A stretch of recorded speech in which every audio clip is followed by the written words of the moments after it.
name is Jafar Dajani, and I'm an interior architect and furniture designer based in Dubai. So Canvas magazine asked me what I would steal from the fair, and my choices were from Claude and François-Xavier Lalin. They were a collaborative.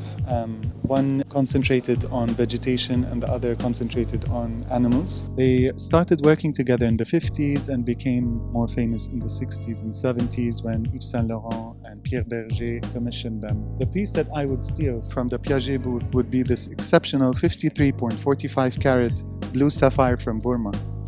The ring is from the Limelight collection, and it's inspired by the Hollywood glamour, the sparkling events, jet-set luxury extravagance, and it celebrates diamonds and femininity.